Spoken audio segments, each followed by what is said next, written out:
तो फिर पढ़े लिखे होने का फायदा क्या हुआ कि अगर आप अपनी सरकार भी चुनने में योगदान देना नहीं चाहते। और जागरूकता की बात मतलब केवल वोट देना ही नहीं है। हम इस विद्यालय में बैठे हैं, ये एक सरकारी विद्यालय है।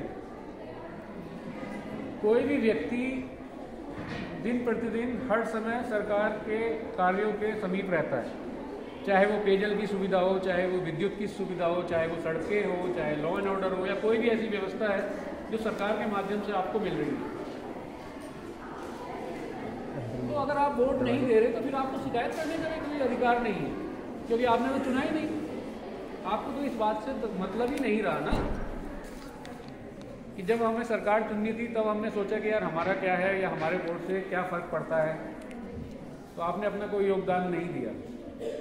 और जब सुविधाओं की बात आती है, जब व्यवस्थाओं की बात आती है, तब बहुत से लोग संतुष्ट होते हैं, बहुत से लोग असंतुष्ट रहते हैं।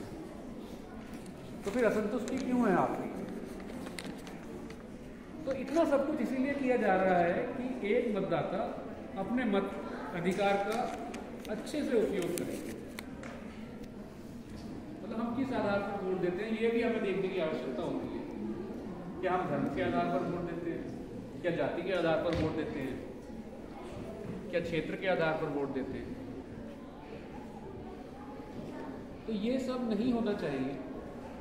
देखिए, आपका एक एक वोट कीमती है। यहाँ जो भी 18 वर्ष पार किए उनका वोट बहुत ही महत्वपूर्ण है, क्योंकि आप लोग एक लीडर्स बन सकते हैं भविष्य में आके, आप लोगों के लिए उदाहरण बन सकते हैं। तो जब भी अभी लोकसभा चुनाव आने वाला है, हम लोग यही अपेक्षा करते हैं कि प्रत्येक वोटर अपने मताधिकार का प्रयोग करें और बिना किसी लोभ या प्रलोभन के, बिना किसी जाति धर्म और ऐसी व्यवस्थाओं के जो आपको भावुक कर सकती है या जो आपको बायस्ड कर सकती है, उसके बारे में न सोचकर, आने वाले भविष्य के बारे में सोचकर वोट करें।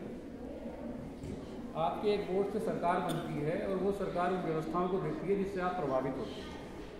तो जब भी आप वोट डालने जाते हैं, आप देखिए आपको भविष्य में क्या चाहिए और कौन किस तरह के वादे करता है, कौन वादे करने में